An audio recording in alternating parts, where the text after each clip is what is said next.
ஜுமா மஸ்ஜித் தௌபா யூடியூப் சேனலுடைய 4வது பாட்காஸ்ட்டில் நம்ம இப்போ அமர்ந்திருக்கிறோம். இதில் நம்ம கூட பேசுகிறதுக்காக வேண்டி ஏஆர்ஹெச் தாவா அதனுடைய ஃபவுண்டர் சகோதரர் அப்துல் ரஹ்மான் ஹைதர் அவர்கள் நம்மளோட இணைஞ்சிருக்கிறாங்க. அஸ்ஸலாமு அலைக்கும். வலைக்கும் அஸ்ஸலாம் வரஹ்மத்துல்லாஹி வபரகாத்துஹு. நல்லா இருக்கீங்களா? அல்ஹம்துலில்லாஹ். அல்ஹம்துலில்லாஹ். இன்றைக்கி நம்ம எதை பற்றி பார்க்க போகிறோம் அப்படின்னா, மாடர்ன் முஸ்லிம்ஸ், இன்றைய காலத்து இஸ்லாமியர்கள் அவர்களுடைய வாழ்க்கை, இதை பற்றி தான் நம்ம டிஸ்கஷன் பண்ண போகிறோம். முதலாவதா இன்றைக்கி இருக்கக்கூடிய முஸ்லிம்கள் ரசூலுல்லாவுடைய சுன்னத் அதை வெளிப்படுத்துறதுக்கு வெட்கப்படுறாங்க. அதை நம்ம பார்க்க இயலும். உதாரணத்துக்கு தாடி வளர்க்குறது, அதுக்கப்புறம் கரண்டை காலுக்கு மேலே ஆடை அணிகிறது, இதெல்லாம் ஒரு பேக்வார்டாக இருக்கக்கூடிய ஒரு மாயை இருக்குது. இதை பற்றின உங்களுடைய நிலைப்பாடு என்ன? பிஸ்மில்லாஹ், அல்ஹம்துலில்லாஹ், வஸ்ஸலாத்து வஸ்ஸலாமு அலா ரசூலில்லாஹ், வபஅத். அல்ஹம்துலில்லாஹ், ஜஸாக்குமுல்லாஹு கைரா. இது ஒரு நல்ல ஒரு முயற்சி, அல்ஹம்துலில்லாஹ். அதாவது எந்த ஒரு விஷயத்துக்கும் டிஸ்கஷன் அப்படிங்கிறது ரொம்ப அவசியமானது, கலந்துரையாடல். இப்போ அல்ஹம்துலில்லாஹ் இஸ்லாமிய மார்க்கத்தை கற்றுக்கொள்வதற்கு இதுவும் ஒரு வழி.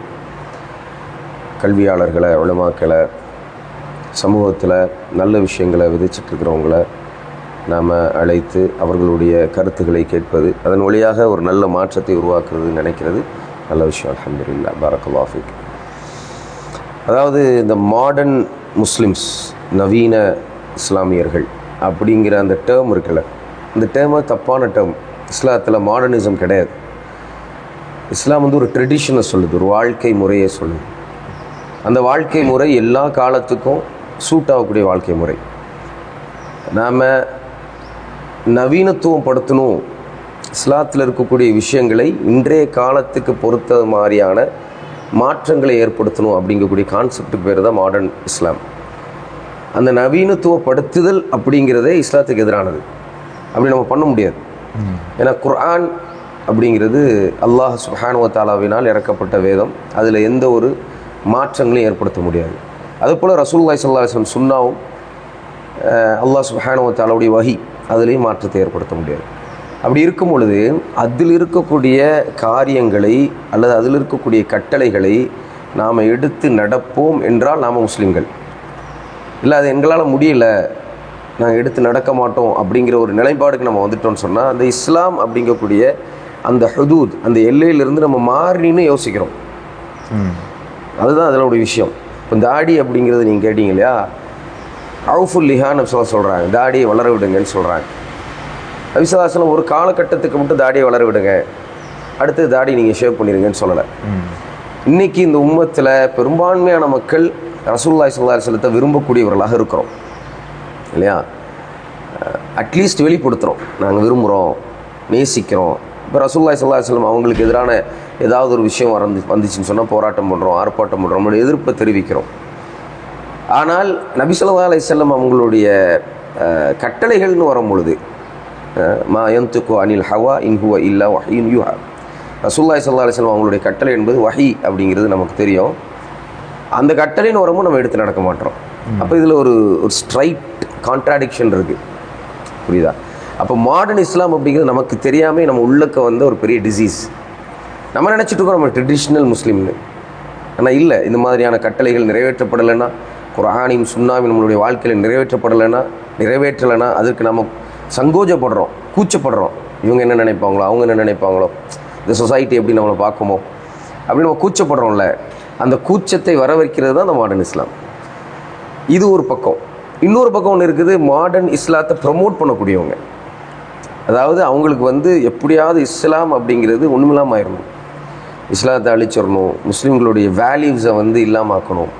அதனால் உலகங்களும் இந்த ஒரு விஷயத்தை பரப்புகிறாங்க, மாடர்ன் இஸ்லாத்தை பரப்புகிறாங்க. மாடர்ன் இஸ்லாம் அப்படிங்கிறது ரொம்ப அவசியமானது. இஸ்லாத்தை நீங்கள் வீட்டுக்குள்ளே வச்சுக்கிங்க, வெளியில் கொண்டு வராதிங்க, நீங்கள் 5 வேளை தொழுதுனா போதுமானது, மற்றது நீ செய்யாதப்பா, நீ சுன்னாவெல்லாம் வெளிப்படுத்தி காட்டாத, இளைஞர்கள் தானே நீங்கள், ஏன் இதெல்லாம் பண்ணுறீங்க, படிக்கிற வேலையை பாருங்கள், இப்படி பேசுகிறதெல்லாம் இருக்கு இல்லையா? இதெல்லாம் அதனுடைய வெளிப்பாடு தான். இவங்க அட்வொகேட் பண்ணுறக்கூடியவங்க, செயல்படுத்தக்கூடியவங்களில் ஜாகில்களும் இருக்கிறாங்க, தெரியாமல் செயல்படுத்துகிறாங்க. அதான் நான் சொன்ன மாதிரி தெரியாமல் நமக்குள்ளே மாடர்ன் இஸ்லாம் இன்றைக்கி எல்லாத்துக்குள்ளேயும் புகுந்துருக்குது. அப்போது அதுக்கு தீர்வு கல்வி தான். கல்வி ஒழுங்கான முறையில் கற்று எதை இஸ்லாம் சொல்ல அதை நம்மளுடைய வாழ்க்கையில் நிறைவேற்றும். மாடர்ன் இஸ்லாம், மாடர்ன் முஸ்லீம்கள் அப்படிங்கிற ஒரு கான்செப்ட் இஸ்லாம் சொல்லலை. இதில் ஒரு தொடர்ந்த ஒரு கேள்வி வருது. அதாவது நீங்கள் சொன்னீங்க அந்த மாதிரி விஷயங்கள்லாம் சொன்னீங்க. இப்போ வந்து பெற்றோர்கள் இருக்காங்கல்ல, அவங்களுடைய பிள்ளைகள், மகன் யாராவது வந்து பள்ளிவாசலோட தொடர்பில் இருக்கிறாங்கன்னு வைக்கிறேன்.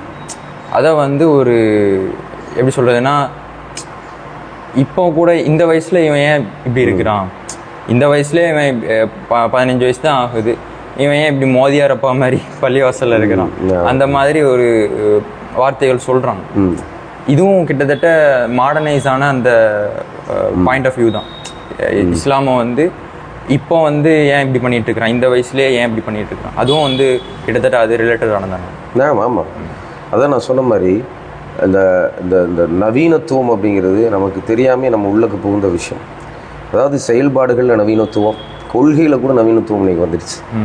இஸ்லாம் சொல்லாத விஷயங்களை அல்லது இஸ்லாம் எதிர்க்கக்கூடிய விஷயங்களை இன்றைய அளவுக்கு தேவைப்படுது அப்படின்னு கொள்கையில் இருக்கக்கூடிய அடிப்படைகளை கூட மறுக்கக்கூடிய சமூகமாக நம்ம ஆகிட்டோம். அதுபோல் நம்ம நீ சொன்ன மாதிரி டொமஸ்டிக் வீட்டுக்குள்ளே நடக்கக்கூடிய பிரச்சனைகளில் பார்த்திங்கன்னா இது யதார்த்தமான இஷ்யூ. என்னென்னா ஒரு ஒரு ஒரு இளைஞன் தொழலைன்னு சொன்னால் அதே பெற்றோர்கள் என்ன பண்ணுறாங்க, தொழவே மாட்டான், ஓதுவலை கிடையாது, ஒன்றும் கிடையாது, நானே எவ்வளோ மதரசால போய் சேர்த்து விடுறது அப்படின்னு புலம்புறது. அதே இளைஞனுக்கு அல்லாஹ் ஹிதாயத்தை கொடுத்து அவன் பள்ளியோட தொடர்பில் இருக்கிறான், தஅவாவோட தொடர்பில் இருக்கிறான், குர்ஆனோட தொடர்பில் இருக்கிறான், நல்ல செய்திகள், நல்ல விஷயங்கள், நல்ல மனிதர்களோட தொடர்பு இருக்கிறான்னு சொன்னால் இது ரொம்ப டூ மச்சாக நீ போகிற. அவங்க என்ன நினச்சிட்டு இருக்கிறாங்கன்னா, இஸ்லாத்தை சரியான முறையில் பின்பற்றுவது என்பது எக்ஸ்ட்ரீமிசம் நினச்சிட்டு இருக்கிறாங்க. புரியுது அவங்களுக்கு? அது வந்து ரொம்ப தீவிரமாக நீ போகிற.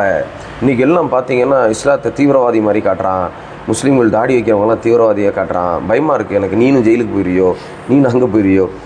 அதுதான் யதார்த்தம். இந்த இந்த இந்த பெற்றோர்கள் பயப்படுறதுக்கான யதார்த்தமான விஷயம் தான். அது மாதிரி தான் நீங்கள் நியூஸ் சேனல்ஸ் வந்து கையில் எடுத்து பண்ணுறாங்க. புரியுதா? ஒரு ஒரு ஒரு என்ன சொல்கிறது, ஒரு ஒரு ஒரு கம்யூனிட்டியை வந்து லேபிள் பண்ணுறாங்க. இவங்க வந்துட்டு என்ன தீவிரவாத கம்யூனிட்டின்னு. தீவிரவாதம் எல்லா இடங்களிலும் நிறைஞ்சிருக்குது, வியாபிச்சிருக்குது. அரசியலில் தீவிரவாதம் இல்லையா, ஆட்சி அதிகாரத்தில் தீவிரவாதம் இல்லையா, வீடுகளில் டொமஸ்டிக் ஒரு ஒரு ஒரு கணவன் மனைவிக்கு மேலே செய்யக்கூடிய அக்கிரமும் தீவிரவாதம் தான். டொமஸ்டிக் வயலன்ஸ் இதுவும் தீவிரவாதம் தான். ஸோ தீவிரவாதம் எல்லா இடத்துலையும் இருக்குது. அதுபோல் இஸ்லாம் அப்படிங்கக்கூடிய பெயரை கொண்டு சிலர் தீவிரவாதத்தில் ஈடுபடுறாங்கிறது மறுக்க முடியாத உண்மை. ஆனால் அதில் மட்டும்தான் இருக்குதா? அந்த கம்யூனிட்டி அதுக்காக லேபிள் பண்ணுமா? ஒரு மனிதன் வந்து தாடி வைக்கிறான்னு சொன்னால் அவன் தீவிரவாதி ஆயிடுவானா? தலையில் தொப்பி வைக்கிறானா தீவிரவாதி ஆயிடுவானா? கரண்டைக்கால மேலே ஆடை கொடுத்தனா தீவிரவாதி ஆயிடுவானா? 5 வேளை தொழுகைக்காக அவன் நடந்து சென்ற தீவிரவாதி ஆயிடுவானா? அல்லாஹ்வுடைய மார்க்கத்து பிறருக்கு சொன்ன தீவிரவாதி ஆயிடுவானா? இல்லை. அப்போது பெற்றோர்கள் இதை புரிந்து கொள்ள வேண்டும். நம்முடைய பிள்ளை நாளை சொர்க்கத்துக்கு போகணும். சொர்க்கத்துக்காக என்னுடைய பிள்ளை வந்துட்டு என்ன அல்லாஹ்வுடைய தூதர் ஸல்லல்லாஹு அலைஹி வஸல்லம் நேசித்து இதெல்லாம் செஞ்சுட்டு இருக்கிறான்னா அதை பாராட்டும், அதை ஊக்குவிக்கணுமே தவிர இந்த சொசைட்டி ஒன்று சொல்லுது, இந்த சமூகம் ஒரு மாதிரி அடையாளப்படுத்துது அப்படிங்கிறதுக்காக என்னுடைய பையனுடைய நன்மையான காரியத்தை தடுக்கக்கூடாது. அப்படி தடுத்தோன்னா நாமும் நவீன அந்த நோயில் இருக்கிறோம். நவீன இஸ்லாம் அப்படிங்கக்கூடிய ஒரு நோயில் இருக்கும். நவீன இஸ்லாம் ஒன்றும் கிடையாது. அதனால் பெற்றோர்கள் அதை புரிஞ்சுக்கணும். சரி, அடுத்த கேள்வி வந்து அல்ஹம்துலில்லாஹ் காயல்பட்டினத்தை பொறுத்த வரைக்கும் முஸ்லீம்கள் நிறைந்த ஒரு ஊர். இதில் வந்து பெரும்பாலும் வந்து பெண்களை பொறுத்த வரைக்கும் ஹிஜாபை வந்து யூஸ் பண்ணுறாங்க. நிகாபாக இருக்கட்டும், ஹிஜாபாக இருக்கட்டும், பெண்கள் வந்து வெளியே வந்தாலே அதை வந்து யூஸ் பண்ணுறாங்க. ஆனால் வந்து என்ன ஒரு பின்பம் இருக்குதுன்றா, ஜஸ்ட்டு வந்து ஒரு ஆடை தான் ஹிஜாப், தலையை மறைக்கிறது தான் ஹிஜாபு. மற்றபடி அதனுடைய வரம்புகளெல்லாம் வந்து பேணுறாங்களான்னு கேட்டால் அது வந்து கேள்விக்குறி தான். இது என்ன கேள்விண்டா, வெறும் தலையை மறைப்பது மட்டும்தான் ஹிஜாபா? ஹிஜாபுடைய நோக்கம் என்ன? இது ஒரு நல்ல கேள்வி. ஆக்சுவலாக இந்த மாடர்ன் முஸ்லீம்கள் அகப்பட்டிருக்கக்கூடிய பெரிய பிரச்சனையில் ஒன்று ஹிஜாப்.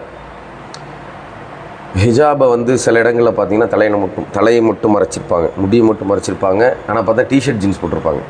அந்தளவுக்கு ஹிஜாபெல்லாம் இன்றைக்கி வந்து அவமதிக்கப்படுது. என்னை கேட்டால் இது அவமதிப்புன்னு நான் நினைக்கிறேன். இப்போது நான் வந்து இஸ்லாத்தினுடைய கோட்பாடுகளை பின்பற்றாதவன்னு வச்சுங்க, அவுதுபில்லா. அப்போ நான் வெளிப்படையாக சொல்ல தெரியணும், அதுக்கு தைரியமாக நான் கோட்பாடுகளை பின்பற்றலை அப்படின்னு.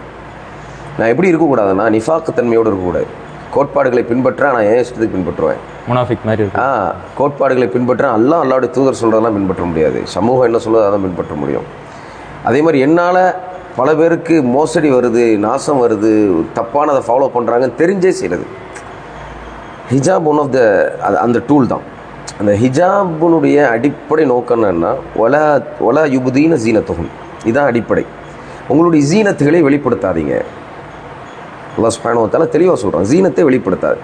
அப்போ எதெல்லாம் பெண்களுடைய உடலில் ஜீனத்தோ அழகோ அதெல்லாம் மறைக்கப்படணும், அதெல்லாம் ஸ்ட்ரக்சர்டாக வெளியில் தெரியக்கூடாது. இப்போ உதாரணத்துக்கு சில பெண்கள் என்ன பண்ணுறாங்க, பனியன் கிளாத்தை ஹிஜாபை போட்டுக்கிறாங்க. பனியன் கிளாத்துங்கிறது நம்ம உடலோடு ஒட்டி இருக்கிறது, சரியா? அப்போ என்ன ஆகும், வெளியில் எது தெரியக்கூடாது, எந்த ஸ்ட்ரக்சர் தெரியக்கூடாது அது தெரியும். ரசூலுல்லாஹி ஸல்லல்லாஹு அலைஹி வஸல்லம் சொன்னாங்க, ஒரு காலம் வரும் பெண்கள் ஆடை அணிந்தும் ஆடை அணியாது போல் இருப்பாங்க. ஆடை அணிஞ்சிருப்பாங்க, ஹிஜாப் அணிஞ்சிருப்பாங்க, உடலில் ஆடையெல்லாம் இருக்கும், ஆனால் எப்படி இருக்கும்னு சொன்னால் வெளிப்படையாக தெரியக்கூடியதாக இருக்கும். இன்றைக்கி ஹிஜாபில் பல ஃபேஷன். இங்கே ரோப் கட்டுறாங்க, எதை எக்ஸ்போஸ் பண்ணக்கூடாதோ பெல்ட்டு, அந்த ரோப்பு பெல்ட்டு வாட்டவர், எதை எக்ஸ்போஸ் பண்ணக்கூடாதோ அதை எக்ஸ்போஸ் பண்ணுறாங்க, எதை எக்ஸ்போஸ் பண்ணக்கூடாதோ அதை அப்போ இது ஹிஜாப் இல்லை, இது அவமதிப்பு. நீங்கள் ஹிஜாப் போடாமல் இருக்கலாமே. எத்தனையோ இஸ்லாம் அல்லாத மக்கள், இஸ்லாமே கிடைக்கல அவங்களுக்கு, அவங்க ஜீனத்தாக இருக்கிறாங்க. அவங்க வந்துட்டு அழகான ஆடையை கொடுத்தவங்க நிறைய பேர் இருக்கிறாங்க. ஃபுல்லாக சுடிதார் போட்டுக்கிறாங்க, வெளியில் வந்து எக்ஸ்போஸ் பண்ணாமல் இருக்கிறாங்க, ஆடையை வச்சு எதை மறைக்கணுமோ அதை மறைக்கிறாங்க. உங்களுக்கு எல்லாமே தெரிஞ்சிருக்குது, குர்ஆன் சுன்னா நம்ம கையில் இருக்குது. ஹிஜாபுங்கிறது என்னங்கிறது தெரியும். ஹிஜாபுங்கிறது உடலோடு ஒட்டாத ஒரு ஆடை. அது மாதிரி எதெல்லாம் ஜீனத்தோ அதெல்லாம் மறைக்கக்கூடியது. அப்போ இல்லை அதை நான் பண்ண மாட்டேன், நான் வந்துட்டு இப்படி தான் இருப்பேன், ஏன்னா நான் காலேஜுக்கு போகிறேன், நான் ஸ்கூலுக்கு போகிறேன், நான் வெளியில் மார்க்கெட் போகிறேன், என்னை நான் ப்ரெசென்டபுளாக காட்டணும். இதெல்லாம் ஃபெமினிசம், இதெல்லாம் இஸ்லாம் இல்லை. ஃபெமினிசம் இது பெண்ணியத்துவம். இது நம்மளுடைய எல்லாம் வீடுக்குள்ளே வந்துருச்சு, நம்மளுடைய பிள்ளைகளுடைய உள்ளத்துக்குள்ளே வந்துருச்சு. என்னென்னா நிறைய பெற்றோர்களுக்கு ஃபெமினிசம் செய்யக்கூடிய பாதிப்பு தெரியாது. பெண்ணியம் செய்யக்கூடிய விஷயம், பெண்ணியம்ங்கிறது அவங்க வெளிப்படையாக சொல்லுவாங்க, பெண்களுடைய உரிமையை எடுத்து கொடுக்கறது, பெண்களுடைய உரிமையை நாங்கள் வாங்கி கொடுக்குறதும்பாங்க. என்ன உரிமையை பறிச்சிச்சு இஸ்லாம்? குறிப்பாக அவங்க அட்டாக் பண்ணுறது எல்லாமே இஸ்லாமிய வரம்புகளை தான், முஸ்லீமான பெண்களை தான் அவங்க அட்டாக் பண்ணுறது. என்ன, ஆண்களோடு பேசுகிறது வந்து என்ன பெண்ணிய உரிமை. ஏன் உரிமை நான் ஆண்களோடு பேசுகிறேன், எந்த ஆணா இருந்தா என்ன, ஏன் உரிமை நான் ஹிஜாபை கழட்டி போகிறேன், இது என்னுடைய உரிமை, என்னுடைய உரிமையை வந்து நான் தான் எடுத்துவேன். இப்படி சில விஷயங்கள். அதே மாதிரி ஈவன் இன்றைக்கி வந்து எப்படி ஆயிடுச்சுன்னு சொன்னால், ரிஜாலு கவ்வாமூன அலல் நிஸா அல்லாஹ் சொல்கிறான். ஆண்கள் பெண்களை நிர்வகிக்கக்கூடியவர்கள். இந்த பொறுப்பு அல்லாஹ் கொடுத்தது, நானோ நீயோ கொடுத்தது கிடையாது, இந்த ஊர் கொடுத்தது கிடையாது, இந்த பொறுப்பு அல்லாஹ் கொடுத்தது. அப்போ அல்லாஹ் கொடுத்த அந்த பொறுப்புனா, பெண்கள் என்பவர்கள் வீடுகளை நிர்வகிக்கக்கூடியவர்கள், வீட்டில் இருக்கக்கூடிய பிள்ளைகளை நிர்வகிக்கக்கூடியவர்கள், அவர்களை ஒழுக்கப்படுத்தக்கூடியவர்கள், கணவனுக்கு சப்போர்ட் பண்ணக்கூடியவங்க, அந்த வீட்டை உருவாக்குனா நாடு சரியாகக்கூடிய அந்த அடிப்படையில் பெண்கள் ரொம்ப ரொம்ப முக்கியம் சொசைட்டியில், இம்பார்ட்டன்ட் ரோல். இன்றைக்கி வீடு நாசமாயிட்டு இருக்குது. அப்போ அப்படி இருக்கும் பொழுது பெண்களுடைய ரோல் சரியாக புரியாதனால தான் அந்த இஷ்யூ கன்ஃபியூஸ் பண்ணிட்டாங்க. இந்த நம்ம ஹிஜாபை பற்றி பேசுகிறோம், இதில் பின்னப்பட்ட பல பிரச்சனைகள் இருக்குது. இன்றைக்கி வந்து ஆண்டர்பிரினர்ஷிப் அப்படிங்கக்கூடிய ஒரு ப்ரோக்ராம் கொண்டு வராங்க, பெண்களை தான் ஃபோக்கஸ் பண்ணுறான். சுய தொழில் பண்ணு, அதை செய், இதை செய், அப்படி செய், இப்படி செய், அது பண்ணு, இதை பண்ணு, வெளியில் போ, எக்ஸ்போஸ் ஆகும், பேசு, ஆண்களோடு இரு, பழகு, கல்விங்கிற பேரில், தொழிலுங்கிற பேரில். இது வந்து ஃபெமினிசம், இது வந்து இஸ்லாம் கிடையாது. இஸ்லாம் அந்த மாதிரியான பிஸ்னஸ் லீடர்ஷிப்பை சொல்லலை. என்கிட்டையும் கூட நிறைய கேள்விகள் வரும், நாங்கள் பிஸ்னஸ் பண்ணலாமா, நாங்கள் அதை செய்யலாமா, இதை செய்யலாமா. நான் பொதுவாக சொல்கிறது தான், ரிஜாலு கவ்வாமூன அலல் நிஸா. அல்லாஹ் சுப்ஹானஹு வ தஆலா நஃபகாத் கொடுக்கக்கூடிய பணமோ பொருளாதாரமோ, அது என்னமோ ஹெல்த் கேரோ வாட்டெவர், இது ஆண் தான் பண்ணணும் பெண்ணுக்கு. விசுவாசம் ரொம்ப தெளிவாக எக்ஸ்பிளிசிட்டாக சொல்கிறாங்க. நீ சாப்பிடக்கூட சாப்பாடை கொடு, அதாவது நீ சாப்பிட்ற சாப்பாடுனா நீ குவாலிட்டி, எவ்வளோ குவாலிட்டியை சாப்பிட்றியோ அதே குவாலிட்டியில் உன்னுடைய பெண்ணுக்கு நீ அதை கொடுக்கணும், உன்னுடைய ஒய்ஃபுக்கு அதை கொடுக்கணும் அப்படின்னு சொல்கிறாங்க. அப்போ அப்படி இருக்கும் பொழுது இது ரொம்ப தெளிவானது. இஸ்லாமிய மார்க்கம் பெண்களுக்கு கொடுத்த உரிமை பெருசு. அது லிஸ்ட்டு போடணுன்னா பல நேரம் பேசலாம், பல மணி நேரம் பேசலாம். அந்த பெரிய உரிமைகளை புரிந்து கொண்டு இஸ்லாமிய பெண்கள், ஹிஜாபுங்கிறது என்னுடைய ஐடென்டிட்டி, என்னுடைய அடையாளம், எனக்கு அல்லாஹ் தந்த பெரிய கண்ணியம், என்னுடைய ஜீனத்தை இல்லாமல் பஹராமின், என்னுடைய ஜீனத்தை நான் வந்து வெளிப்படுத்தணும்னு சொன்னால் எங்களுடைய கணவனுக்கு தான் நாங்கள் வெளிப்படுத்துவோம்.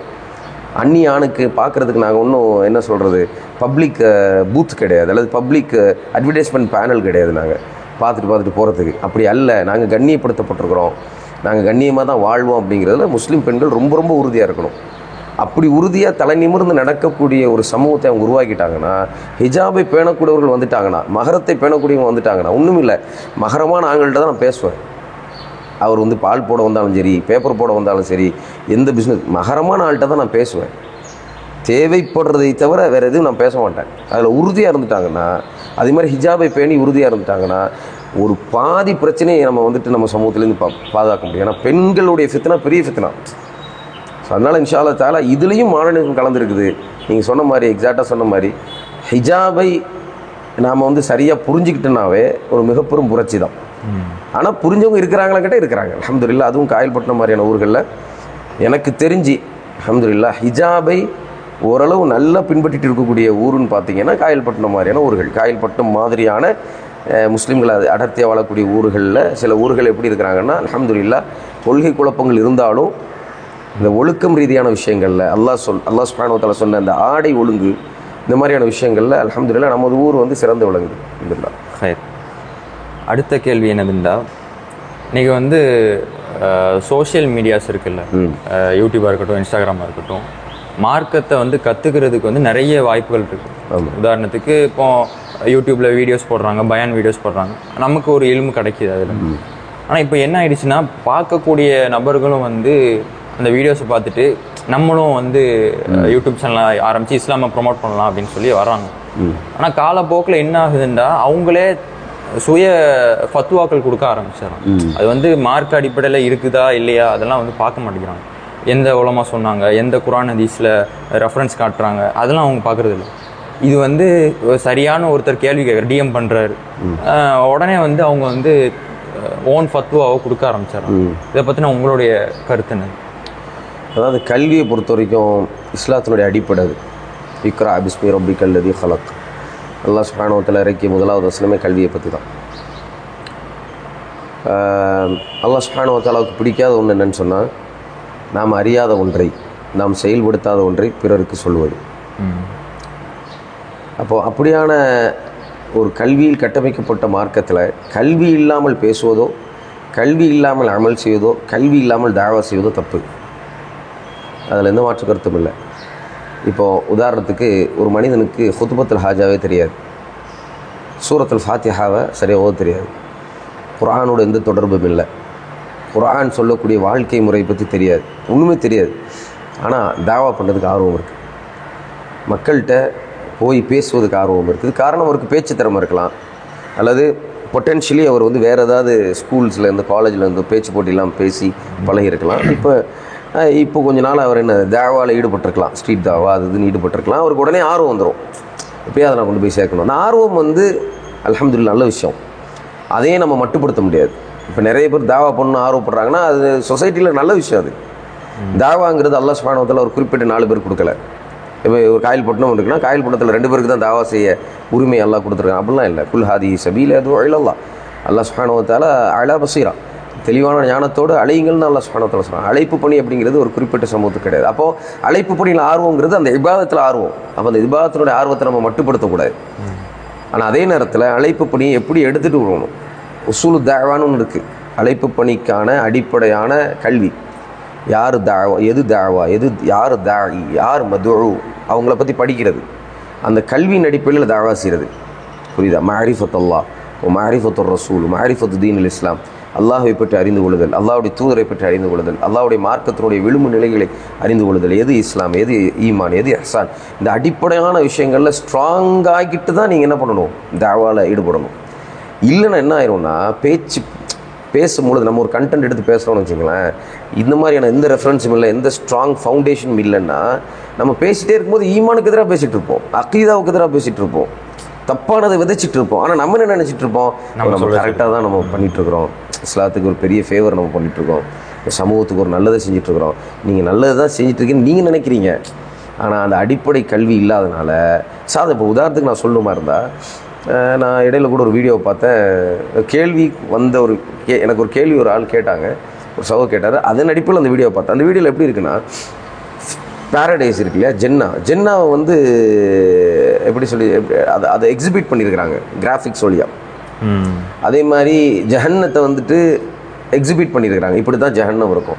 ஷைத்தானுக்கு 2 ஹார்ன் இருக்கும். இப்படி தான் பண்ணியிருக்கு. ஏஐ மூலமாவா, ஏஐ மூலியாவோ வாட் எவர் த சாஃப்ட்வேர், ஏதோ ஒரு சாஃப்ட்வேர் வச்சு அவங்க என்ன பண்ணியிருக்காங்க, கிராஃபிக்கல் டிசைன் பண்ணியிருக்கிறாங்க. இதான் ஹெல் ஃபயர் தான். அப்போ பின்னாடி எப்படி குரான் ஆயத்து ஓடுது. இப்போ இதை பண்ணவங்க வந்து ஒரு பெரிய முயற்சி எடுத்து பண்ணியிருக்கிறாங்க. என்ன முயற்சி எடுத்து பண்ணியிருக்கிறாங்கன்னு சொல்லி சொன்னால், ஓகே அல்ஹம்துலில்லாஹ், சொர்க்கத்துக்கு மக்கள் வந்து வர்றதுக்கு முயற்சி செய்வாங்க, அதுக்கான அமல் செய்வாங்க, நரகத்தை பார்த்து பயப்படுவாங்க, ஷைத்தான் பார்த்து பயப்படுவாங்க. எண்ணம் தூய்மையானது, ஆனால் செயல் தப்பு. இது இஸ்லாத்துக்கு எதிரானது. இப்படி நீங்கள் மறைவான விஷயங்களை, மறைவான ஞானத்தை வெளிப்படுத்துறதுக்கு நமக்கு எந்த சோர்ஸும் கிடையாது. நமக்கு குர்ஆனில் எது அல்லாஹ் சுப்ஹானஹு வ தஆலா வெளிப்படுத்திருக்கானோ அதை தான் வெளிப்படுத்த முடியும். அல்லாஹ்வையோ அல்லது மறைவான விஷயங்களையோ நம்மளுடைய இல்மை கொண்டு, நம்மளுடைய சிம்பிள் லாஜிக்கை வச்சு நாம் கிரியேட் பண்ணக்கூடாது. அது சொர்க்கமாக இருக்கட்டும், நரகமாக இருக்கட்டும், ஷைத்தானாக இருக்கட்டும், மலக்காக இருக்கட்டும். அப்போ இந்த அடிப்படைகள்லாம் கொள்கை ரீதியாக வரக்கூடியது. அப்போ அந்த கொள்கையை படிக்காமல் ஒருத்தர் வந்து தாவா பண்ணணும், அதான் பிரச்சனை. ரெண்டாவது, கேட்குற கேள்விக்கெல்லாம் பதில் சொல்லணுங்கிற எந்த அவசியம் இல்லை. அதே நேரத்தில் எனக்கு எந்த பதிலுமே தெரியாதுன்னு சொல்ல வேண்டிய அவசியம் இல்லை. அதாவது எப்படின்னா, ஒருவர் வந்து நீங்கள் தொழுதுட்டுருக்கிறீங்க, 5 வேளை தொழுதுட்டுருக்கீங்க, புஹருக்கு 4 ரக்காத்துங்கிறது தெரியும் உங்களுக்கு. ஒருவருக்கு தெரியலன்னு வச்சுங்களேன். புஹருக்கு 4 ரக்காத்துங்கிறது தெரியாது, முன்பின் சுன்னத்தை பற்றி தெரியாது, உங்களுக்கு தெரியும். ஒருவர் வந்து கேட்குறாரு, முன்பின் சுன்னத்தை எத்தனைன்னு கேட்குறாரு. சுன்ன முஅக்கதா அப்படிங்கிறது உங்களுக்கு தெரியும். முஅக்கதானா என்ன? அப்போ அவருக்கு பாடம் நடத்துறீங்க, ஒரு அரை மணி நேரம் பேசுகிறீங்க. சுன்னா முஅக்கதானா இதான் பாய், நபி ஸல்லல்லாஹு அலைஹி வஸல்லம் இதை இப்படி சொல்லியிருக்கிறாங்க, அப்படி சொல்லியிருக்கிறாங்க. இப்படி ஹதீஸை வச்சும் குர்ஆனை வச்சு உங்களுக்கு தெரிஞ்ச இல்மை வச்சு நீங்கள் படித்ததை வச்சு சஹீஹாக சொல்கிறீங்க. சொல்லலாமா? சொல்லலாம். இதுக்கு நீங்கள் வந்து பிஹெச்டி படிச்சுட்டு வரணுமா? தேவையில்லை. So there is extreme in both side. சிலர் என்ன சொல்கிறாங்கன்னா, நீ பேசவே கூடாது, நீ ஆன்சரே பண்ணக்கூடாது, உனக்கு எந்த தகுதியும் கிடையாது. அப்படிலாம் கிடையவே கிடையாது. அது தப்பு. அந்த நிலைப்பாடே தப்பு. எங்கே சொல்லப்பட்டிருக்க ஆன்சர் பண்ணக்கூடாதுன்னு? நீ தெரிஞ்சதை நீ அமல்படுத்ததை ஆன்சர் பண்ணணும். ஒருவர் வந்து ஒரு பேசிக்கான கேள்வி கேட்குறாரு, மனைவியை வந்து தலையை பிடிச்சி அடிக்கலாமான்னு. நீங்கள் என்ன சொல்லுவீங்க? எனக்கு தெரியாது, அடிச்சிங்கன்னு சொல்லுவீங்களா? ஒருவர் வந்து நார்மலாக ஒரு ஆள் கேட்குறாரு, வட்டி வாங்கிட்டு இருக்கிற, வட்டி வாங்கலாமான்னு கேட்குறாரு. எனக்கு தெரியாது அப்படி சொல்லுவீங்களா? விபச்சாரம் பண்ணிகிட்டு இருக்கேன், விபச்சாரம் எனக்கு தெரியாது அப்படின்னு சொல்லுவீங்களா? எஜுகேஷனுக்கு லோன் வாங்கிட்டு இருக்கேன், பேங்க்கில் போய் லோன் வாங்கிட்டு இருக்கிறேன், வட்டி எனக்கு தெரியாது, அதை பற்றிலாம் எனக்கு தெரியாது சொல்லுவீங்களா? அப்படி போய் ஆலிம்கிட்ட போய் கேளுங்க. எத்தனை ஆலிம்கிட்ட போய் யார் போய் கேட்பா? அப்போது தாவா அப்படிங்கிறது வந்து லிமிட்டை புரிந்து செய்யக்கூடிய ஒன்று. எனக்கு ஒரு லிமிட் இருக்குது, உங்களுக்கு ஒரு லிமிட் இருக்குது, ஊரில் இருக்கக்கூடிய ஒவ்வொருத்தவங்க ஒரு லிமிட் இருக்குது. கல்வி தகுதி தான் அந்த லிமிட்டை டிசைன் பண்ணுது. என்னுடைய லிமிட்டுக்கு தகுந்த மாதிரி நான் அதை ஹேண்டில் பண்ணேன்னா அல்ஹம்துலில்லாஹ், அதனால ஹைர் இருக்குது. என்னுடைய லிமிட் புரியாமல் போகிறது தான் இங்கே பிரச்சனை. என்னை ஃபாலோவர்ஸ் பார்க்குறாங்க, எனக்கு வந்து இத்தனை லட்சக்கணக்கான ஃபாலோவர்ஸ் இருக்காங்க, நான் ஆன்சர் பண்ணியே ஆகணும், என்னை வந்து எல்லாருமே ஃபாலோ பண்ணிட்டு இருக்கிறாங்க, அதனால் நான் இதாக சொல்லி ஆகணும் நீங்கள் சொன்னீங்கன்னா அங்கே தான் பிரச்சனை. அங்கே நீங்கள் என்ன பண்ணுறீங்க, இந்த தாவாவை வந்து கமர்ஷியலாக பயன்படுத்துகிறீங்க. தாவா பிகம் கமர்ஷியல். 8 லட்சம் ஃபாலோவர்ஸ் வச்சுட்டு லட்சக்கணக்கில் பணம் சம்பாதிச்சுட்டு, 1 மில்லியன் ஃபாலோவர்ஸ் வச்சுட்டு லட்சக்கணக்கில் பணம் சம்பாதிச்சுட்டு இருக்கக்கூடிய தாவா சேனல் எத்தனையோ இருக்குது. குர்ஆன் ஆரம்பத்தில் அவர் தொடங்கும் போது என்னது, ஒரு தாவா யூடியூப் ஓப்பன் பண்ணி நான் வந்து குர்ஆனை ப்ரொமோட் பண்ண போகிறேன், ரைட்டு. ஆரம்பத்தில் அலிஃப் லாம் மீம்லாம் என்னது, குர்ஆன் ப்ரொமோட் ஆகும், சப்ஸ்கிரைபர்ஸ் வருவாங்க, இவர் வித்தியாசமாக எடிட் பண்ணி போடுறாரு, நிறைய பேர் பார்ப்பாங்க, மாஷா அல்லாஹ், வெரி குட். கொஞ்ச நாள் என்ன ஆகும்னா 10,000 சப்ஸ்கிரைபர்ஸ் மேலே, 15,000 சப்ஸ்கிரைபர் மேலே நீங்கள் வந்துட்டு என்ன பண்ணுங்கள், மானிட்டைஸ் பண்ணுங்கள். யூடியூப்பை மானிட்டைஸ் பண்ணால் மாதம் உங்களுக்கு காசு வரும். வருமா வராதா? என்ன எண்ணம் நமக்கு? குர்ஆனை ப்ரொமோட் பண்ணுறது தானே. என்ன எண்ணம் பண்ணுது? மார்க்கத்தை மற்ற மக்களுக்கு சொல்கிறது தானே. இப்போ என்ன மாறும்? பிஸ்னஸ் ஆகும். இப்போ பிஸ்னஸ் என்ன வந்துருச்சுனாவே நேச்சுரலாக மனிதனுக்கு என்ன ஆகும்னா, அந்த பிஸ்னஸை எப்படியெல்லாம் க்ரோத் பண்ணுறது, எப்படியெல்லாம் அதை வளர்க்குதுங்கிறத அந்த அடிப்படையில் மனுஷன் யோசிக்க ஆரம்பிப்பான். இப்போ என்னாச்சு, தாவா பிகம் மூவிஸாக மாறிடுச்சு. நிறைய பேர் ட்ராமாஸ் இது பண்ணுறாங்க, தாவாவை ட்ராமாவாக பண்ணுறாங்க. எதை செய்யக்கூடாதோ அதை செய்கிறாங்க. சில சேனல்ஸ்லாம், சில சகோதரர்களும் நான் டேரெக்டாகவே அட்வைஸ் பண்ணியிருக்கேன். நீங்கள் வந்து இந்த மாதிரி குஃப்ரான ஷிர்கான விஷயத்த வந்து நீங்கள் வந்து நடிக்கிறங்கிற பேரில் செய்யாதீங்க, பொய்யை நடிக்கிறங்கிற பேரில் செய்யாதீங்க, போதையை நடிக்கிறங்கிற பேரில் செய்யாதீங்க, வணக்க வழிபாடுகளில் நாங்கள் நடிக்கிறோங்கிற பேரில் செய்யாதீங்க. மற்றவர்களை பண்ணுறது, மற்றவங்களை வந்து கேவலப்படுத்துகிற, அசிங்கப்படுத்துகிற மாதிரியான நடிப்பு உங்களுக்கு வேணாம். அவர்கள் நம்மளுடைய எதிரியாக இருந்தாலும் சரி. இஸ்லாம் அதை ஒத்துக்கலை, ஒரு காலம் ஒத்துக்கலை. இஸ்லாமிய எதிரிகளை கூட நம்ம என்ன பண்ணக்கூடாதுன்னா கேவலப்படுத்தக்கூடாது, படைப்புகளை வச்சு கேவலப்படுத்தக்கூடாது. அவங்களுடைய முடி, அவங்களுடைய நடை, அவங்களுடைய உடை, இதை வச்சு கேவலப்படுத்தக்கூடாது. அவங்களுடைய ஐடியாலஜி தப்புங்கிறத வெளிப்படுத்துங்க. ஆனால் இதெல்லாம் செய்யாதுங்க. அதுவும் ட்ராமாவை வச்சு. ஏன் இன்றைக்கி வந்து எல்லாருமே சினிமாவில் போய் மூழ்கிட்டாங்க. அதனால் நாங்கள் வந்து தாவாவை எப்படி ஆக்கிட்டோம். எண்ட் ஆஃப் த டே என்ன தெரியுமா, எண்ட் ஆஃப் த டே என்னுடைய ஃபாலோவர்ஸை நான் சாட்டிஸ்ஃபை பண்ணணும். அல்லாஹ் சுப்ஹானஹு வ தஆலா பாதுகாக்கணும். ஃபாலோவர்ஸை சாட்டிஸ்ஃபை பண்ணுறதுக்கு அல்ல தாவா. கல்வி இருக்கக்கூடியவர்கள், நல்ல இல்மு இருக்கக்கூடியவர்கள் ஒரு காலம் இதை செய்ய மாட்டாங்க. அதனால தான் நம்ம சொல்கிறோம், தாவா பண்ணுறதுக்கு முன்னாடி யோசிங்க, 1-2 தடவை யோசிங்க. என்கிட்ட கல்வி இருக்கா, நான் ஒரு உலமாவோட ஒரு ஆலிம்களோட டச்சில் இருக்கிறேன்னா, ஆலிம்களுக்குள்ள கீழே உட்காந்து ஸ்டூடெண்ட்டாக என்னால் உட்காந்து படித்து எழுதி மனப்பாடம் பண்ணி படிக்க முடியுமா, அப்படியான ஒரு ப்ராசஸ் என்கிட்ட இருக்கா, இருந்துச்சுன்னா அல்ஹம்துலில்லாஹ். ஏன்னா நான் சொன்ன மாதிரி 2 எக்ஸ்ட்ரீம். ஒன்று வந்து கல்வியே இல்லாமல் தாவா பண்ணுறது, இன்னொரு வந்து நீ தாவாவே பண்ணக்கூடாதுன்னு சொல்கிறது. இதுக்கு மிடில் நம்ம இருக்கணும். கல்வியும் வேணும், தாவாவும் வேணும். எதை படித்தோமோ அதை செயல்படுத்தி பிற மக்களுக்கு சொல்லக்கூடியவர்களாக இருக்கணும். அதுக்கான திறமைகளை வளர்த்துக்கணும். அப்போதான் இது இந்த சமூகத்தில் வந்து நிறைய மாற்றங்கள் நம்ம ஏற்படுத்த முடியும். சரி, இறுதியான கேள்வி. இன்றைக்கி வந்து முஸ்லீம் சமூகத்தில் மத்தியில் ஒரு பெரிய ஒரு சேலஞ்சாக பார்க்குறது ஐவேளை தொழுகை. அதை மறுக்க முடியாது. ஆனால் வந்து 5 வேளை தொழுகையை வந்து ஆர்வப்படாத முஸ்லீம்களும் ஜும்மா தொழுகைக்கு வந்து கரெக்டாக வந்துடுறாங்க. வீக்லி ஒன்ஸ் தொழுகிற மாதிரி ஒரு கான்செப்ட் வச்சுக்கிறாங்க. ஜும்மாவுக்கு மட்டும் வர்றாங்க. பெரும்பான்மையான முஸ்லீம்கள் நான் சொல்கிறேன், ஜும்மாவுக்கு மட்டும் வர்றது. 5 வேளை தொழுகைக்கு வந்து 5 வேளையில் ஒரு 3 வேளை கூட வரமாட்டாங்க. அந்த மாதிரியும் நிறைய பேர் இருக்கிறாங்க. இவங்களை பற்றின உங்களுடைய நிலைப்பாடு, கருத்து? நல்லா பாதாகணும். பெருசாக பேசப்பட வேண்டிய ஒன்று இது. அல்லாஹ்வுடைய தூதர் ஸல்லல்லாஹு அலைஹி வஸல்லம் சொன்னாங்க, பைனர் ரஜுலி வல் குஃப்ரி வஷ்ரிக்கி தர்க்கு ஸலான்னு சொன்னாங்க. ஒரு மனிதனுக்கும் இணை வைப்புக்கும் இஸ்லாத்தை விட்டு செல்வதற்கும் குஃபுர் செய்வதற்குமான இடையில் இருக்கக்கூடிய ஒரே பாலம், ஒற்றை தடை தொழுகையை விடுவது. தொழுகையை விட்டுட்டான்னா ஒரு மனிதன் குஃபுருக்கும் ஷிர்க்குக்கும் போயிட்டான்னு சொல்கிறாங்க. அல்லாஹ் அக்பர். இது ரொம்ப பெரிய ஒரு விஷயம், பெரிய வார்த்தை. சஹாபாக்கள் சொல்லுவாங்க, எங்களில் நாங்கள் பெரும்பான்மையான மக்கள் ஏற்றுக்கொண்ட ஒரு விஷயம் என்னன்னு சொன்னால், எங்களில் எந்த பாவம் செய்தாலும், எந்த பெரும்பாவம் செய்தாலும் இஸ்லாத்தை விட்டு ஒரு மனிதன் சென்று விட்டான்னு நாங்கள் நினைக்க மாட்டோம், தொழுகை விடுறதை தவிரங்கிறாங்க. அல்லாஹ் குர்ஆனில் சொல்கிறான், ஒரு சமூகம் அழிந்து போவதற்கு அபா உஸ்ஸலா ஒத்தப ஷஹவாத், இந்த 2 காரணம் சொல்கிறான். தொழுகையை விடுவதும் தொழுகையை பேணாமல் இருக்கிறதும் மனோ இச்சை பின்பற்றும். இப்படி நம்ம சொல்லிக்கிட்டே போகலாம். ஒரு சமூகம் வந்து நிலைகுலைந்து போவதற்கு அந்த சமூகத்திட்டிருந்து அகற்றப்பட வேண்டிய ஒரு மிக முக்கியமான இபாதத் தொழுகை. இந்த தொழுகைங்கிறது, தொழுகையை தர்க்குஸ்ஸலா அப்படிங்கிறது ஒரு பக்கம். தர்க்குஸ்ஸலான தொழுகையே விடுறது, தொழுகாமல் இருக்கிறது. இன்னொன்று இருக்குது அபா உஸ்ஸலா. அபா உஸ்ஸலான்னா முஃபஸிர்கள் சொல்கிறாங்க வீணடிக்கிறது, தொழுகையை பொடுபோக்காக எடுத்துக்கொள்வது. ஃபஜர் தொழுகிறது இல்லை, உதாரணத்துக்கு ஃபஜர் தொழுகிறது இல்லை. ஃபஜர் ஒரு மனிதன் தொழலைன்னு சொன்னால் என்னென்னலாம் பாதிப்பை அவன் சந்திப்பாங்கிறத பேசிக்கிட்டே இருக்கலாம். ஃபஜர் ஒரு மனிதன் தொழுதால் அவனுக்கு என்னென்னலாம் நன்மை கிடைக்குங்கிறதையும் நம்ம தனியாகவே பேசலாம். அந்தளவுக்கு சோர்ஸ் இருக்குது இஸ்லாத்தில். அதனால் முன்னாடி சொன்ன மாதிரி இஸ்லாம்ங்கிறது வாழ்க்கை நெறி, ஒரு மனிதனை ஒழுக்கப்படுத்தக்கூடிய ஒரு முக்கியமான கருவி. நான் ஒரு தடவை இடையில் ஒரு மனிதன் வந்து எனக்கு ஃபோன் பண்ணார், ஒரு நபர் ஃபோன் பண்ணார். என்னோடய நம்பரை கொடுத்துருந்தாங்க. தாவா சென்டரில் இருந்தோ எப்படியோ நம்பர் கிடச்சிருக்கு. அங்கே நான் சொல்கிறது வந்து என்னுடைய ஊரில், அங்கே நான் ஒர்க் பண்ணிகிட்டு இருக்கக்கூடிய ஜித்தாவில். இவர் ஒரு தமிழ் பேசக்கூடிய ஒரு நபர். அவர் எனக்கு ஃபோன் பண்ணி, இந்த மாதிரி எனக்கு இஸ்லாத்தில் ஆர்வம் இருக்குது, நான் வந்து உங்களை சந்திக்கணும், இஸ்லாத்தை பற்றி தெரிஞ்சுக்கணும் அப்படின்னு சொல்கிறாரு. சரி, ஓகே, நீங்கள் எங்கே இருக்கீங்கன்னு கேட்குறேன். ரொம்ப தூரமாக ஒரு இடத்த சொல்கிறாரு. எனக்கும் நான் வசிக்கக்கூடிய இடத்துக்கும் அவருக்கும் ரொம்ப ரொம்ப தூரம். நான் சொல்கிறேன், ரொம்ப தூரமாக இருக்கிறீங்க நீங்கள், நான் ஒரு டைம் செட் பண்ணி நான் வர்றேன், ஈஸி இல்லை அங்கே வர்றது, நான் வர்றேன் அப்படின்னு சொன்னேன். அடுத்தது நான் அப்படி கொஞ்சம் நாளில் வேறு விஷயங்கள்லாம் மறந்துட்டேன். திருப்பி ஃபாலோ பண்ணுறாரு, அவங்கள சந்திக்கணும், கொஞ்சம் பேசணும், அர்ஜெண்ட்டாக பேசணும், இஸ்லாத்தை பற்றி தெரிஞ்சுக்கணுங்கிறார். சுப்ஹானல்லாஹ், நான் இவ்வளோ ஆர்வமாக இருக்கிறாரு, அப்போ நம்ம எல்லாத்தையும் விட்டுட்டு போகணும்னு சொல்லிட்டு நான் போகிறேன். போய் அவர்கிட்ட பேசுகிறேன். பேசும்போது நம்ம ஜென்ரலாக கேட்போம்ல, இஸ்லாத்தில் உங்களுக்கு எது ஆர்வப்படுத்திச்சு அப்படின்னு சொல்லி கேட்குறோம். அவர் ஒரு வார்த்தை சொன்னார், உண்மையிலே எனக்கு அதிர்ச்சியாக இருந்துச்சு. ஏன் முஸ்லீம்களுக்கு இது தெரியல அப்படின்னு தோணுச்சு. அவர் சொல்கிறாரு, நான் ஒரு ட்ரக் டிரைவர், ட்ரக் ஓட்டுறேன், ட்ரக் டிரைவர். எல்லா இடங்களையும் நான் சுற்றிகிட்டே இருப்பேன். சவுதி அரேபியா முழுவதுமாக எல்லா இடத்துலையும் சுற்றுவேன், அங்கே போவேன், இங்கே போவேன். அப்போ நான் பார்த்த பல காட்சிகளில் மிக முக்கியமான காட்சி என்னென்னா, தொழுகை நேரம் வந்துச்சுன்னு சொன்னால் மக்கள் அப்படியே காரை நிப்பாட்டுறாங்க, அப்படியே சல்லா விரிக்கிறாங்க, குடும்பத்தோடு தொழுகிறாங்க.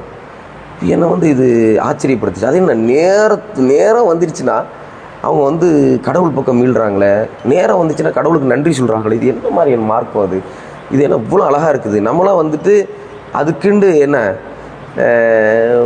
என்ன சொல்கிறது, அதுக்குன்னு வருஷத்தில் ஒரு நாள், வாரத்தில் ஒரு நாள் போகிறதே பெரிய விஷயம் நமக்கு. ஆனால் இவங்க ஒரு நாளைக்கு 5 முறை இந்த உலகத்தில் டிஸ்கனெக்ட் ஆகுறாங்க. Disconnection from the world. உலகத்தில் டிஸ்கனெக்ட் ஆகுறாங்க. அவங்களுக்கு ஒர்க் இருக்குது, அவங்களுக்கு தேவைகள் இருக்குது, அவங்க பிரயாணம் செய்யணும். இதெல்லாம் நிப்பாட்டிட்டு அப்படியே ஃப்ரீஸ் ஆகி நின்று அல்லாஹ்க்காக தொழுகிறாங்களே, அவங்க இறைவனை தொழுகிறாங்களே. யார் இந்த இறைவன், யார் அந்த அல்லாஹ், எப்படி உங்களுக்கு இந்த சின்சியாரிட்டி வந்துச்சு? யாருமே அவங்கள சொல்லலையே, நிப்பாட்டி தொழ ஆரம்பிச்சிட்டாங்க.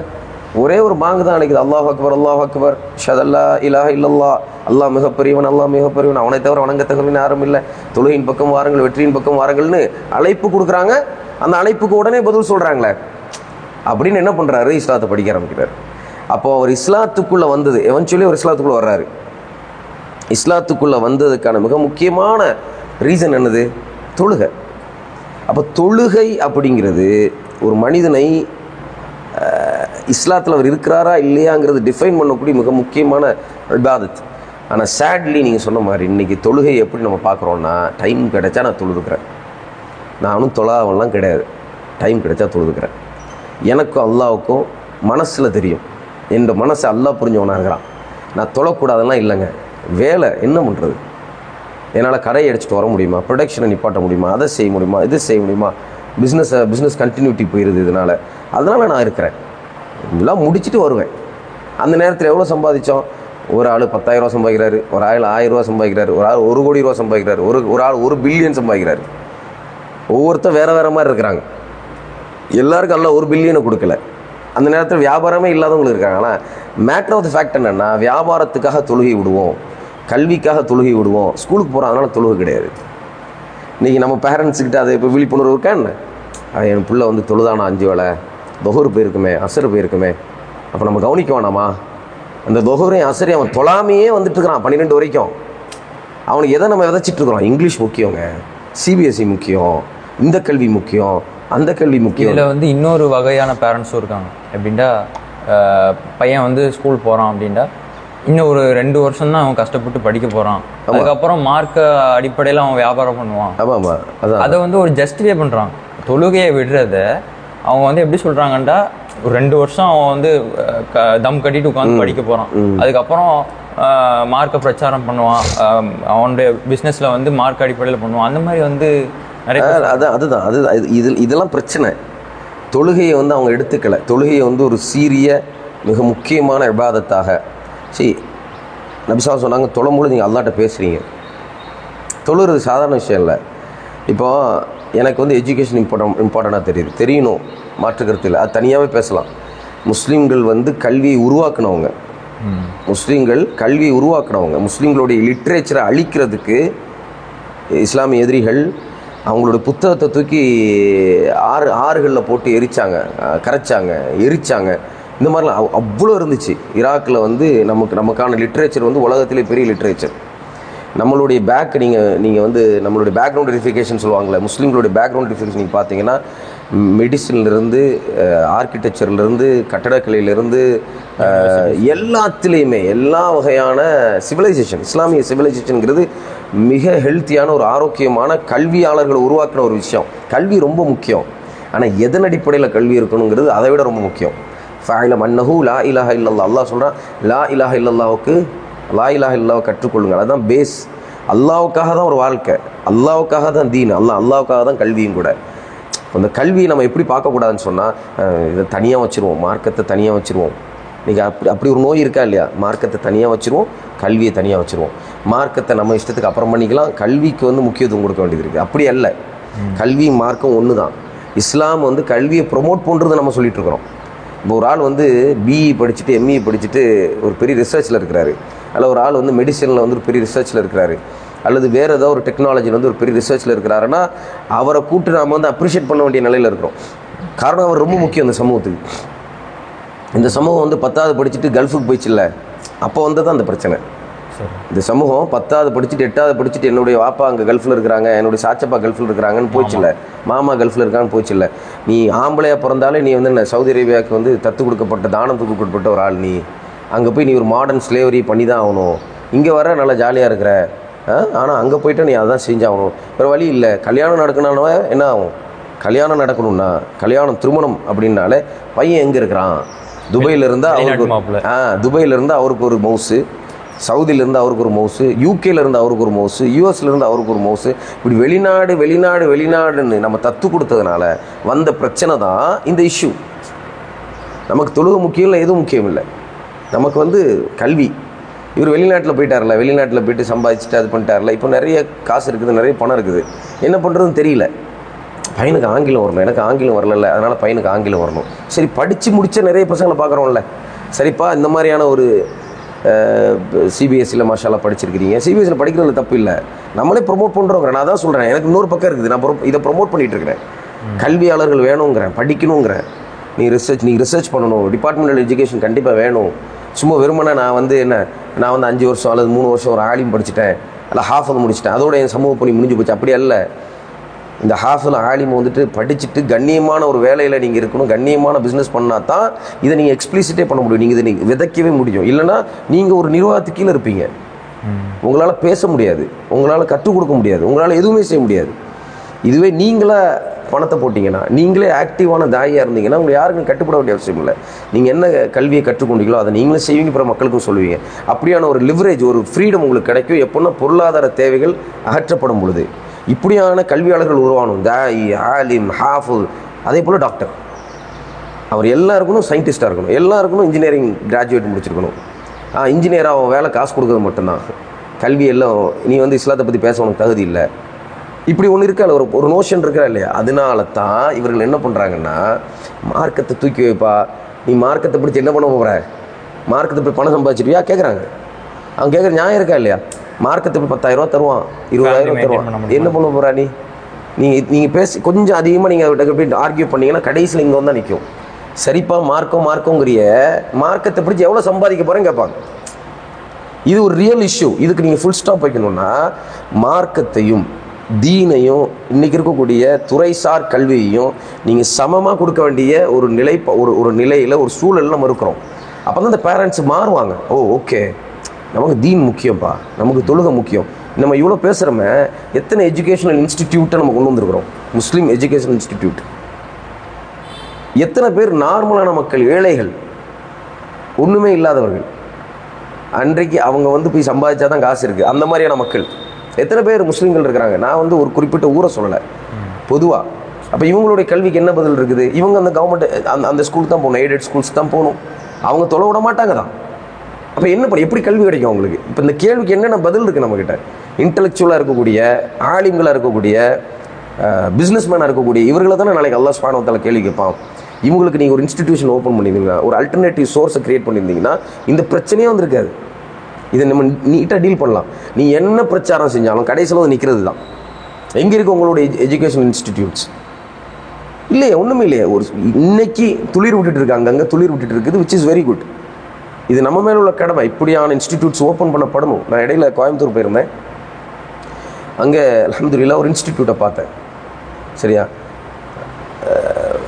7th 8th வரைக்கும் இருக்குது ஸ்கூல். பார்த்தீங்கன்னா மாஷா அல்லாஹ் தபாரக் அல்லாஹ், கம்பேரிட்டிவ்லி ரொம்ப நல்லா பெர்ஃபார்ம் பண்ணிகிட்டு இருக்கிறாங்க. ஒழுக்கத்தை சொல்லிக் கொடுக்குறாங்க, குர்ஆனை சொல்லிக் கொடுக்குறாங்க, சயின்ஸை சொல்லிக் கொடுக்குறாங்க, மேத்தமெட்டிக்ஸை சொல்லிக் கொடுக்குறாங்க. எல்லாமே ஆர்கானிக்காக அழகான முறையில் கொண்டு வந்துட்டுருக்கிறாங்க. அந்த மாதிரியான எஜுகேஷன் இன்ஸ்டிடியூட்ஸ் வந்து நம்மளுடைய பகுதிகளில் பல இடங்களில் வரணும். முஸ்லீம்களுக்கு ஒரு அல்டர்னேட்டிவ் சொல்யூஷன் நம்ம கொடுக்கணும். கொடுக்காமல் இதுக்கு நான் தீர்வு சொல்ல போகிறேன்னா பிரச்சனை. கண்டிப்பாக இவங்க என்ன பண்ணுவாங்க, தொழுகையை வந்து இப்படி தான் பார்ப்பாங்க. தொழுகையோடைய வேல்யூ உங்களுக்கு தெரியாது. நீங்கள் ஒரு இன்ஸ்டிடியூஷனல் ஆக்கி தொழுகையோடைய வேல்யூவை பிள்ளைகளுக்கு சொல்லிக் கொடுத்து அந்த பிள்ளையே வீட்டில் போய் சொல்லும், தொழுகை எவ்வளோ முக்கியமானது தெரியுமா, தொழாமல் நான் இருக்க மாட்டேன். இன்றைக்கும் பாருங்களேன், ஒரு இன்ஸ்டிடியூட் படுத்தப்பட்ட விஷயங்கள் தான் சக்ஸஸ்ஃபுல்லாக இருக்குது. நீங்கள் தப்லீக் ஜமாத்தை பொறுத்த வரைக்கும் தப்லீகிட்ட நிறைய இஷ்யூஸ் இருக்குது, அதை பற்றி தனியாக பேசலாம், இஷ்யூஸ் இருக்குது. ஆனால் அவங்க தொழுகையை இன்ஸ்டிடியூட் பண்ணாங்க, 40 நாள் கூப்பிட்டு போனாங்க, எப்படி தொழுன்னு சொல்லி கொடுத்தாங்க. அந்த தொழுகையினுடைய அடிப்படையான அம்சங்களை, தொழுகையில் ஒரு ராகத்து இருக்குது அப்படிங்கிறத ஏதோ வகையில் இன்ஜெக்ட் பண்ணிட்டாங்க. இன்றைக்கி நீ பார்த்தீங்கன்னா பல பேர் நான் கேட்டிருக்கிறேன், மஷாலா அழகாக ஃபஸ்ட் ரோலன்னு தொழுகிறீங்களே, அவங்களோட பேக்ரவுண்டு பார்த்தீங்கன்னா ஏதோ ஒரு வகையில் அந்த 40 நாள் ஜமாத்தில் வந்து நிற்கிது. இதெல்லாம் நம்ம வந்து ஒத்துக்கிட்டு தான் ஆகணும். அப்போ அது ரொம்ப முக்கியம். ஸோ நீங்கள் வந்து அந்த மாதிரி தொழுகையை வந்து பக்குவப்படுத்தலைன்னா இந்த பிரச்சனைலாம் வரும். காலேஜ் போகக்கூடிய பசங்க தொழ மாட்டாங்க, ஸ்கூல் போகக்கூடிய பசங்க தொழ மாட்டாங்க. ஆனால் பாருங்கள், இந்த தொழுகை இன்ஸ்டிடியூட் பண்ணப்பட்ட இந்த மக்கள் இந்த 40 நாள் 50 நாள் போனவங்களாம் இருக்கிறாங்களே, இவங்களுக்கு தொழுகையோடைய வேல்யூ புரியுது. அவங்க எங்கேயும் எல்லா இடத்துலையும் தொழுகிறாங்க, தொழக்கூடிய இடங்களில் ப்ரிஃபரன்ஸ் கொடுக்குறாங்க. ஸோ அதனால் தொழுகையை விட்ட சமூகம், தொழுகையை விட்ட மக்கள் நிச்சயமாக முன்னேறவே முடியாது. தொழுகைங்கிறது அடிப்படையான விஷயம். நீங்கள் போர்க்களத்தில் சஹாபாக்கள் இருக்கும் பொழுது காதிசியா யுத்தத்தை படித்து பாருங்கள். காதிசியா யுத்தத்தில் போர்க்களத்தில் இருக்கிறாங்க. போர் நாளைக்கு நடக்க போகுது. வேவு பார்ப்பாங்கல்ல, ஸ்பைஸ் வந்து பார்க்குறாங்க இவங்க எங்கே இருக்கிறாங்க, எந்த இடத்துல ஸ்டே பண்ணியிருக்காங்க. அந்த ஸ்பை போய் சொல்கிறாரு, எதிரிகள்கிட்ட போய் சொல்கிறாரு, இந்த மாதிரி வந்து முஸ்லீம்களை நான் கண்டேன். இவங்க என்ன பண்ணுறாங்கன்னா, காலையில் ஃபஜர் தொழுகைக்கு எல்லாருமே ஒன்றா உட்காந்து ஒது செஞ்சிட்ருக்குறாங்க. அவங்க கண்ட விஷயத்த சொல்கிறாங்க. பல் துளக்குறாங்க, ஒது செய்கிறாங்க, ஒது இப்படித்தான் செய்கிறாங்க. அதுக்கப்புறம் ஒன்றா நின்று தொழுகிறாங்க, திக்ரு செய்கிறாங்க, துஆக்கள் இருக்குது. சுப்ஹானல்லாஹ். அவர் இங்கே போருக்கு வந்தாங்களா தொலை வந்தாங்களாங்கிற மாதிரி தான் இருக்குது. தொழுகையில் கூட போர்க்களத்தில் கூட தொழுகையை விடாத சமூகம் இது. எந்த இக்கட்டான சூழலிலும் நான் தொழுணும்னு நினச்ச சமூகம் இது. இறக்கிறதுக்கு முன்னாடி 2 ரக்காத் தொழுகிறதுக்கு எனக்கு வாய்ப்பு கிடைக்காதான் கேட்ட சமூகம் இது. ஆனால் இன்றைக்கி எப்படியாச்சு பிஸ்னஸுக்காக தொழுக விடுறது, இந்த மாதிரி ஸ்கூல்ஸில் இதுக்காக தொழுகை விடு. நம்ம தான் நம்ம பிள்ளைகள்கிட்ட சொல்லணும், ஏமா தொழுகை ரொம்ப முக்கியம், தொழுதுக்குங்க, நீங்கள் தொழுகையை விட்டீங்கன்னா இப்படியான இஷ்யூஸ்லாம் இருக்குதுங்கிறத சொல்லி வளர்க்க வேண்டிய சமூகம் நாமளே. இப்போ நீங்கள் சொன்ன மாதிரி 2 வருஷம் படியேன், அதுக்கப்புறம் தொழுதுக்கலான்னா என்ன அர்த்தம்? அந்த 2 வருஷத்துக்குள்ளே மூத்தாயிட்டானா நீங்களும் தானே சேர்ந்து போகிறீங்க. அல்லாஹ் சுப்ஹானஹு வ தஆலா பாதுகாக்கட்டும். அல்ஹம்துலில்லாஹ்.